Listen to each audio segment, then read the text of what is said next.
Welcome back to Thailand ChitChat. Today we're going to be showing you a re-release of an interview we did with Colin Hastings, the publisher of Big Chilli. Unfortunately, he died on the 29th of April due to a car accident down in Bang Saray, which shocked many of the community, obviously including myself. I just felt that it wasn't appropriate to re-release the interview, even as a mark of respect, at that time. So I have left that till now, after getting permission from the family, which I think was appropriate.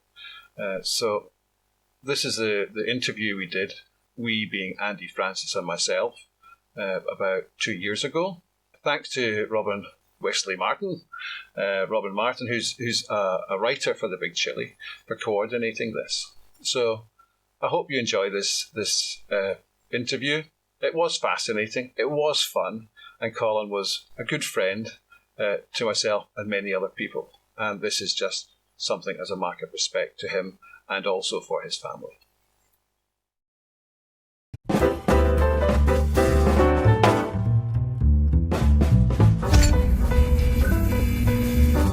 Welcome along to Bangkok Chit Chat. Thanks for tuning in. Today we have a special guest. He's managing director and founder of the Big Chilli magazine, and a lot of you probably know who he is. Colin Hastings, thanks for joining us, mate. Oh, my pleasure. Nice to be here. Looking good. Thank you. For an 80-year-old. Yeah.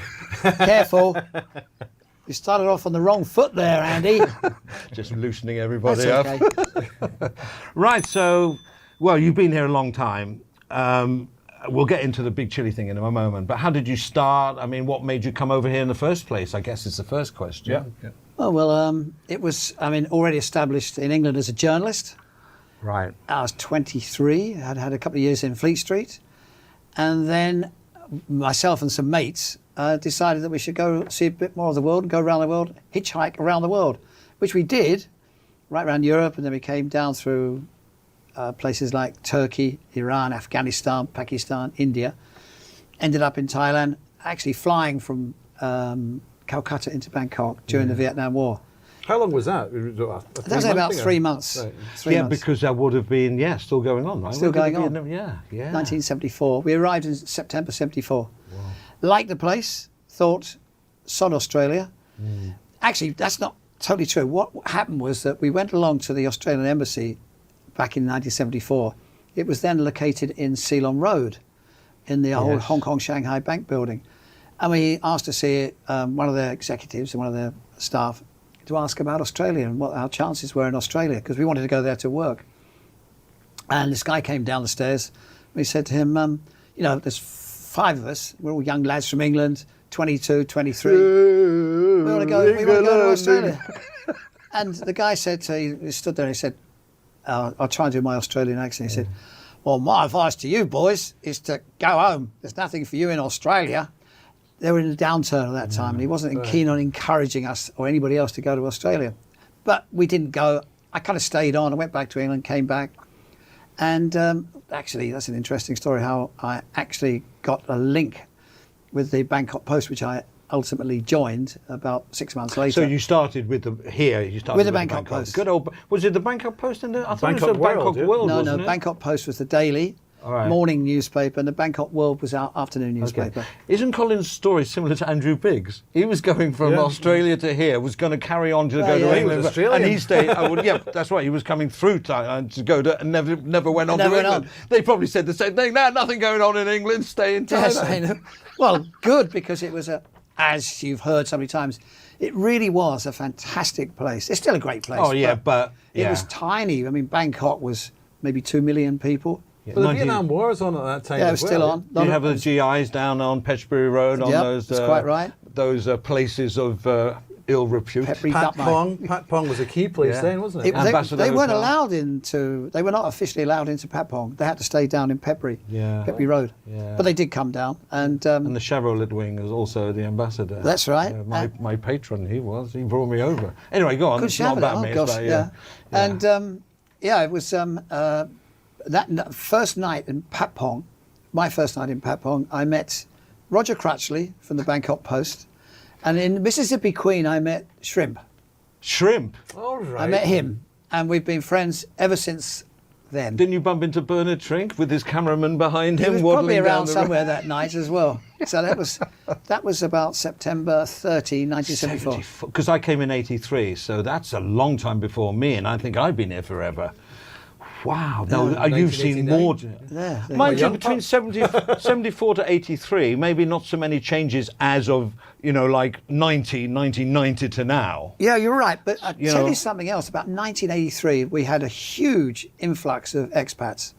I think it was the construction boom and other things going on, and that drew in a lot of people from the construction industry, especially from the UK. Loads of discotheques in 83. That's what I came over. There you go. That's how I started. So, but yeah, right. So there were loads of expats. Lots. And you go to patio, you meet French, Italian people. There was like not the Chinese so much or Middle Eastern. It was all like Europeans were here. Yeah, it's true. So why has there been more and more expats are leaving? Okay, now we can understand. Well, I think that the expertise in the construction industry has been passed on to the Thais. They don't need Same that with DJs. expertise. Right. DJs, all the DJs are Thais now. Yeah. Dinosaurs. Yeah. And even the Bangkok Post eventually, I mean, after I left the Bangkok Post, there was a program to bring in more Thais into the management, into the editorial, and the expats were fewer in number by the time, I think about the middle of the 90s. There were very few expats in senior positions in the Bangkok Post. So back in that day, it was the Bangkok World, which was you said as afternoon newspaper, and it was a tabloid shape. Well, it was it's small, a tabloid, wasn't it? Yeah, and the Bangkok Post was the Evening Times sort of thing.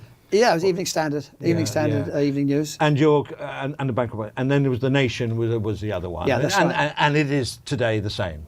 No, the Nation's no longer. They're not printing. No, they're not printing. They're not printing anymore. A Bangkok Post are about to stop, aren't they? I heard. I heard that as well. They're going to stop. I haven't heard that. I haven't heard that at all. But heard other magazines and newspapers. Many of them have gone, and I'm hearing that some others will also cease. So after how long did you work for Bangkok Post? I was there from 75 to 80.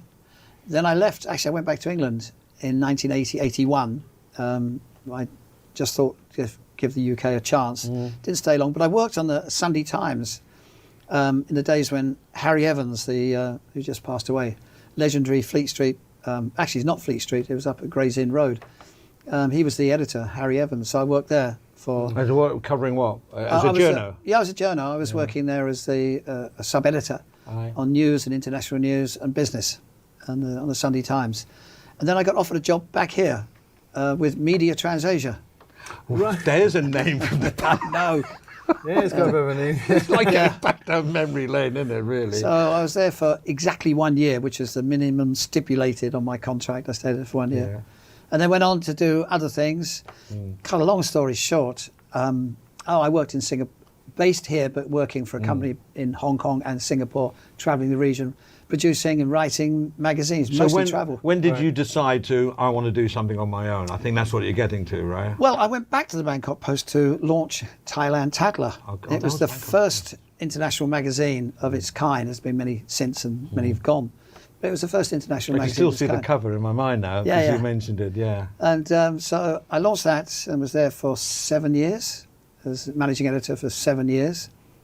And then I could see something happening on the horizon, getting older, and the Bangkok Post was retiring people at 60. And I thought to myself, well, that's going to be looming in the not too distant future, so I think I'd better start looking around to do something on my own.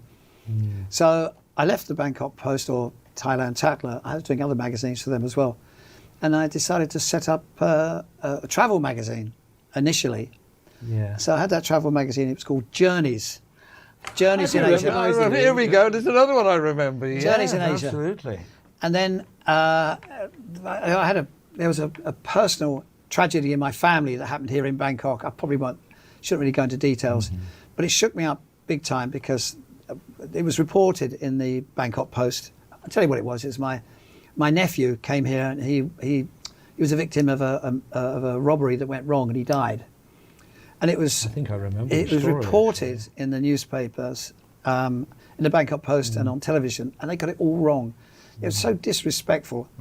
I thought, right, now is my chance I've got to do this, to produce a magazine for the expat community. I had proposed to the Bangkok Post a couple of years before there should be a magazine for expats in Thailand because there were so many. Yes, yes. And the Bangkok Post by that time become very Thai in every respect. Yes. And so I thought, now's my chance. It would give me, an opportunity to go alone and continue right through as long as I wanted to, as long as I could. So that Big Chilli started in November 1999. And what was your premise for the Big Chilli? What did you think? You said expats, but covering what type of? Just about everything. I mean, being a kind of a newspaper man, and also magazines, I thought we could cover every aspect of life in Bangkok except Thai politics, and just keep away from that. There's lots of interesting people here. There's restaurants, pubs, hotels that are frequented by the expat community. So I thought, yeah. So but you're a journalist, but by nature. Yeah. Would you say that you enjoy reporting on tourist locations, hotels, things, or getting a story and just? Well, I was to expose something here in a journalistic way. That's still in my blood, actually, because my first job was as a reporter on our local newspaper back in London, and I was a reporter, and I just loved digging into like a detective, right? Like a detective, yeah. A gumshoe they call him or whatever. Yeah, I imagine gumshoe, you with gumshoe, that's what his image of a journalist is. Yeah. You know? And I just loved the idea, and I still do. And I still dig into situations, but something I'm sure you're going to be talking about later, but you have to be careful what you say and how you dig, especially here in this country. Well, I noticed there's the Colin Hastings of Big Chilli, and there's a Colin Hastings on Facebook, where you're not quite so careful on Facebook. That's true. The Big Chilli, there's a Big Chilli Facebook page and a Colin Hastings. Corporate Colin and a sort of a more personal. You're absolutely Colin. right. I've got two. I've actually got more than two. But two sort of brands. Yeah. May I suggest you have a different name on Facebook? Well, it's Big Chilli. No, Big Chilli is calm. It's conservative. Yeah. But my own Facebook page, yes, I like to see things, controversial things. I have, opinions on many things, which is kind of dangerous, I suppose. But there's never nothing over the top. Yeah. No, but most of them are actually outside Thailand. I have views of big events outside Thailand, and I'm constantly digging. And some people like it, some people don't. Too bad. So what's happened with Big Chilli? It's a print magazine, but it's also online. Online. Right. How have you found things affect you? Because people are moving to online, or there's a big argument. I mean, I love print, absolutely adore it, but then you look at the agencies and you look at the companies and they just want figures. Whereas in print, it's opportunity to see.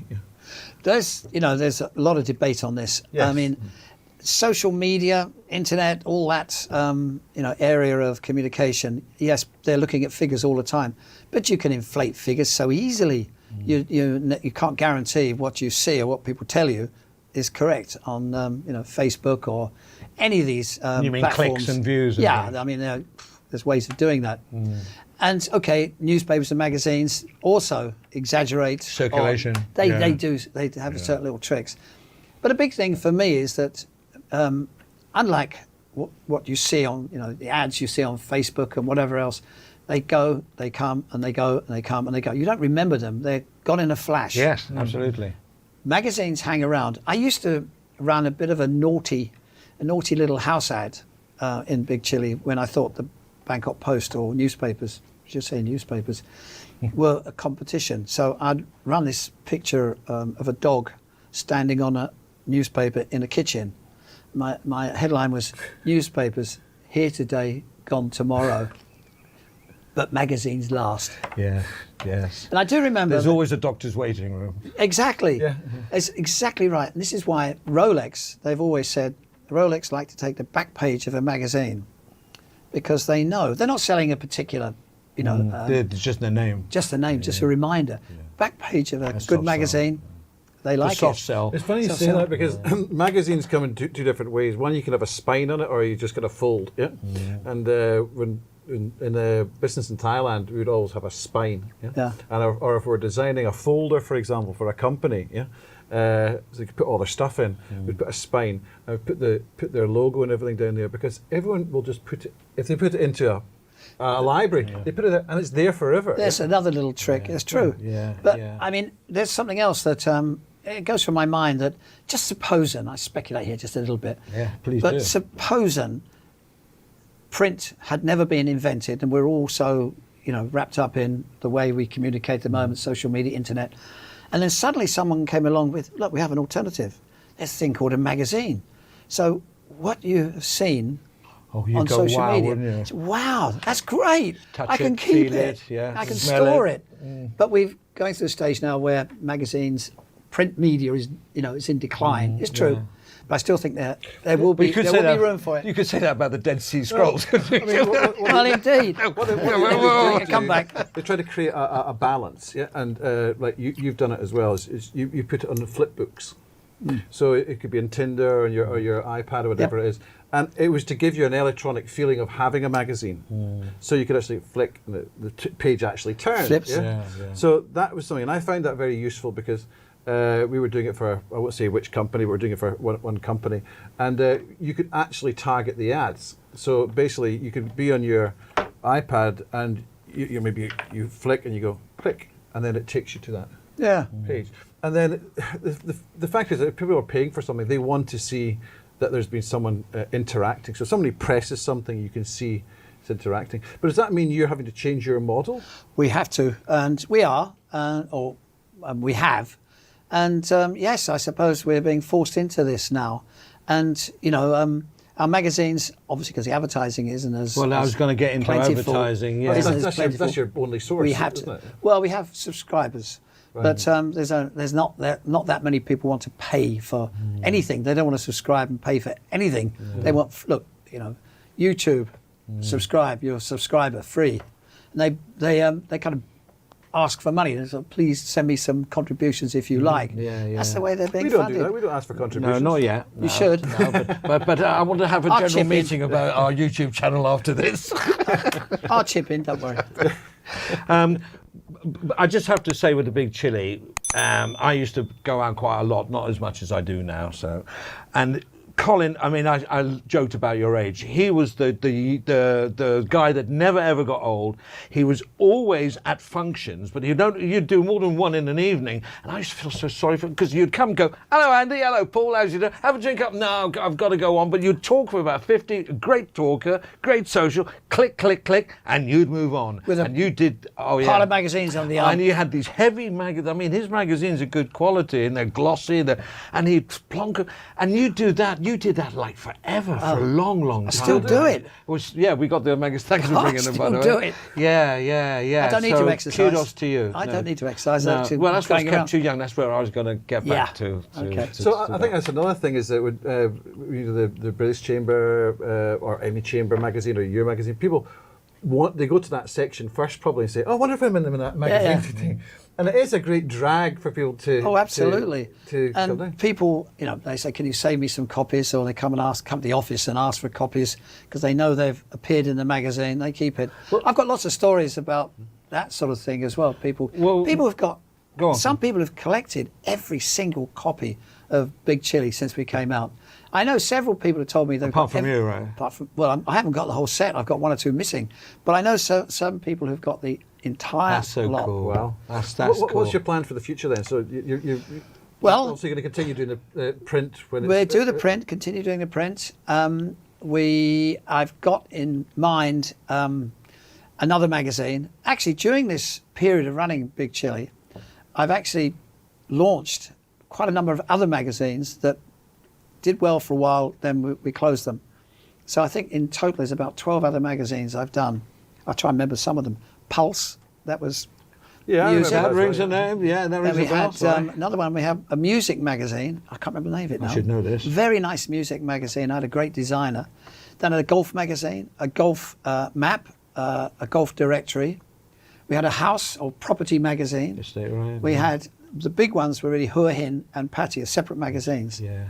And they became too difficult to run. It's a lot of. Well, hang on. How are you going to run 10 You're obviously going to have people to send in. You're going to have stringers to. Stringers and people. We have freelancers to help do it. But I mean, I was overall in charge. I had some staff in those days, and I was able to control Do you it. find the production, because of the way it's done now electronically, easier to do than the old days? No, I don't think. Days, I don't think so. You still have to make these plates, yeah? Oh, the biggest cost of any print is not the print run, it's actually the making of plates. No, we don't do that. No, there's no plates. It's just all digital. Yeah, that's right. Yeah, but that's your highest cost. Yeah? The plates, there's the plates, and there's the printing, of course. Yeah. And yes, that's critical. And the bigger you go, the more plates you have. There are 8 pages. They come in sections of 8, and each plate you pay for. So if your magazine gets bigger, you pay more, obviously, for the printing. Have you noticed that with newspapers, including the Mail, the Sun, whatever, or any other that are done electronically, lots more spelling mistakes and things? Well, the quality of English in England is isn't terrible. it? Yes. And that would never happen 25 years ago. You read a newspaper, and if the Telegraph spelt a word wrong, there'd be an outrage. It would be like, Nowadays, I guarantee you'll find at least three mistakes if you looked at the whole newspaper of something. And that's why they have these, apology columns in these newspapers as well.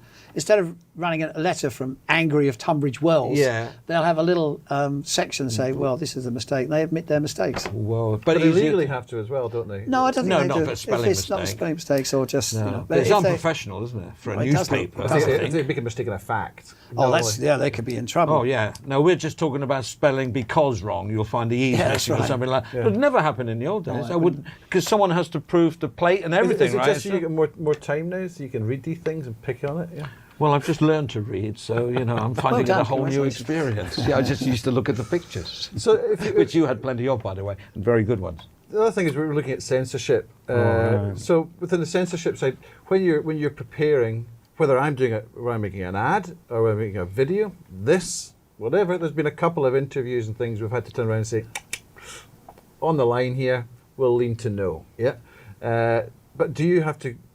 What sort of things do you have to look for? Not to not print. Well, I mean, as we've discussed in the past, there's a lot of self-censorship. I think so. You have to know the rules. Things that you can't touch. Any lèse majesty laws are actually very tough. So don't go there. It's better just don't go there, or be very positive. Yeah. Honestly. Yeah. And that's what most people are doing. Yes, being very positive, and we run lots of past stories in the past about the king and what the royal projects and things. So we try and be positive in that way.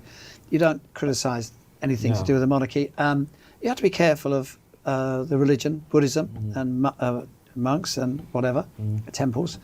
And you really should be careful what you say about the military as well. Don't be. Which is politics, really. Which is politics as well. Yeah. You're probably unwise to talk negatively about the big companies. So what's all left is all the fun stuff. Yeah, well, it is difficult. It's difficult because you be careful with the big companies. Yeah. So you learn how to, you have to learn your own self-censorship. I mean, we started radio in '86, and we were under the umbrella of the Public Relations Department, the PRD. Yeah. And back in the day, English was not, they didn't want English anything over here before satellite dishes, mobile phone, and especially internet. English, to apply, we had the first English live radios. The only English radio station, 107, was a 24-hour recorded station. So we were the first. To get that license, we broke many barriers. Honestly, we were like going through, we're on the frontier because we were in English, but we were monitored like you wouldn't believe. Well, because up till that point, if I'm not wrong, all the radio stations, all the television stations were controlled by the military. Correct. Or the Navy had their own stations, the Army had the Air Force, and everything else. So we went through the Royal of the Royal Thai government. Yeah, I think it's more or less just still the same thing. No, they're private. They still got their FM. Yeah, they still have. But they get awarded the rights to have digital TV. Yeah, but they still have to keep within certain parameters. Oh, I'm sure. But my point is the acceleration of how it happened, because you'll remember, especially in '74, but even in my time, no satellite dishes were allowed. No, and then when you wanted a mobile phone, when they came out for a falang, you had to give your work permit, you had to fill in forms, and a lot of people gave up. But now, of course, they can do it all. Internet came later, but with the radio, we used to do English ads. So say we're doing a Big Chilli magazine, it's the best 30 seconds, right? At the end, by law, we had to put what we called a Thai tag, which was Sanap Sanundoi. Big Chilli magazine. And that was, I was speaking to my wife yesterday, what did Synapse and Undoing mean? She said, it's just showing you what the ad was about. Because they're frightened. They didn't want a complete foreign language in their country. And of course now with the internet, YouTube, Twitter, some of them must be rolling in their graves going, what's happened? All this English flooding into Thailand. Well, that's a good point, actually, because and maybe I'm wrong. What I see is that before you used to have the Nation TV, they used to have a news. You showed you the news. I think they've still got it, yeah. Have they? Nation TV. Was actually, Nation TV's there, but English language report, news report. I don't see anything in possibly English not anymore. Not that it should be for us anyway, because we are guests here. But a lot of that stuff has stopped. I mean, English language, as you were doing the morning breakfast show, that stopped. So on the media side, there's very little. But Channel 3 used to do the news with English, from the point didn't they? of view, they should have it for us. No, but it's actually for Thai. So they can actually follow and increase English abilities. That's true. Well, so that was one thing, but something else was within journalism. Do you think that because of the, let's say, self-censorship, but also, I'm not trying to get into the politics, but the computer crime laws, His Majesty, that kind of thing, do you feel limited in what you can actually? Well, I suppose so. I suppose so, but make you feel okay, or you say, "Listen, I accept that." I accept it. I've got used to it. But just on sort of censorship. You really have to be careful, of course, with photographs, where you place the photographs on a page if you're in print media, and you have to have anybody to do with the royal family, and even foreign royal families. You've got to have them. This is newspaper. You've got to have them at the top of the page. You cannot have them over. The Thai flag has to be above all other flags. Above everything, and anybody with a royal family, any royal family has to be at the top of the page. I didn't know that, but it doesn't surprise me. But I didn't know that. It's also to do with the head. Yes, I got it. Yes, I got it. But it's unfortunate for you. You'll always be loyal. But there's another thing I must mention as well, that was advertising. You just mentioned, in passing, you said, Big Chilli best magazine. You can't say those things. No, you can't. You can't. Because we used to say the #1 radio station. You've got to prove it. You've got to be absolute proof. Isn't that in every country? Because if you make a claim, you must substantiate that claim. Yeah, but in Thailand, it's a legal thing. Yeah. It's a legal. You can't say you're the best. I'll go into that in a tick. But because there is a fine line between all. Yeah. But in Britain, they find it. Carlsberg, probably the world's best lager. Yes. British Airways, the world's favourite airline. Yes. They must have found a way to prove that somehow. The Oriental Hotel here, the world's best hotel. Yes, it's true. It was voted. For how many years in a row? But it was voted the world's best hotel by a magazine in America, Institutional Investor. Yeah. Their readers voted the Oriental Hotel as the world's best hotel. So they said voted as the #1 or something. So they could say it's the world's best hotel according to Institutional Investor. Well, they don't need proof because it's there in that magazine. Yeah. But they could get away with that. But you have to be very careful. Right. So would you say that we said journalism, maybe restriction, you're comfortable with that, and basically all this comes down to is freedom of speech. Oh yes, you're going into a very. I'm not going into the political elements of it, but there are restrictions in any country, whether it's through the legal system, by suing somebody for defamation or whatever it is, but also within the freedom of speech is within Thailand there are restrictions, probably more than in other countries, for whatever reason. But I find that we were discussing this before. It's more like where people fit into the, for want of a better word, hierarchy. So if you are of a certain, maybe you're an office worker, you fit into this, and you shouldn't say things against that person above you. So there's a hierarchy. So with this freedom, it's like it's an accepted process. It's part of the culture. So there's no huge issue with it. It is. You're right. I mean, this is something which is, as I said, highly debatable because this is a country with its strict class system. I always think of it as a ladder.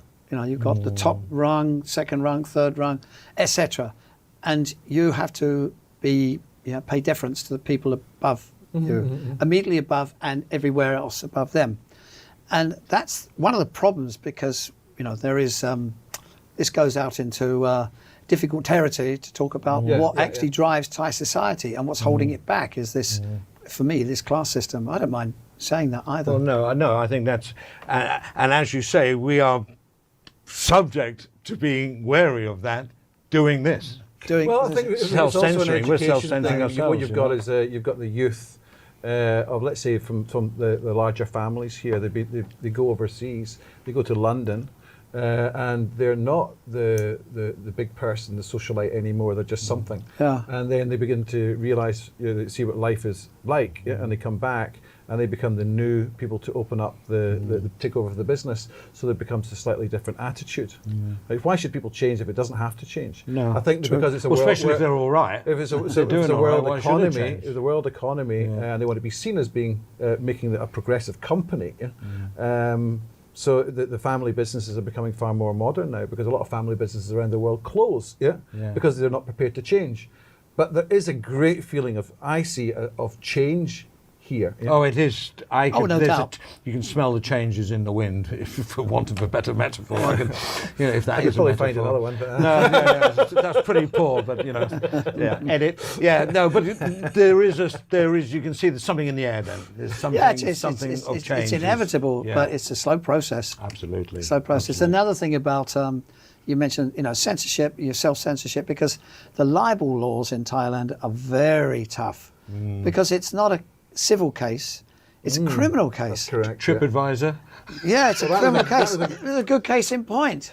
And you can end up in a court where if you defame someone, you are liable on the outset for a fine of 100,000 baht, Yeah, something like and that. 2 years in jail. So you've got to be very careful. You defame someone, they say a libel Look, case. this has been really interesting. We're just scratching the surface, but we're really now running right out of time. Right. So either we invite Colin back, because there's so much that he wants to tell us and we want to know from him, and so many other subjects to talk about. Is there anything else we can finish on now? And then we can maybe address it.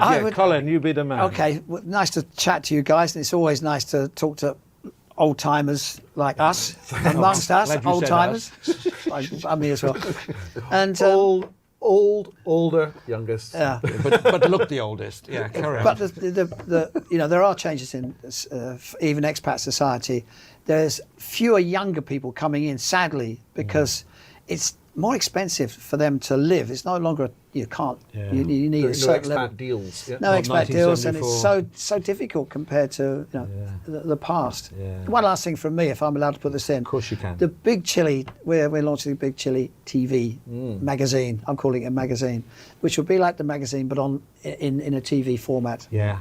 Interviews with people like you. Okay. There you go. Okay. Well, I'll be very hurt if I'm not on it. You'll be on there. Don't worry, Andy. Your silky tones.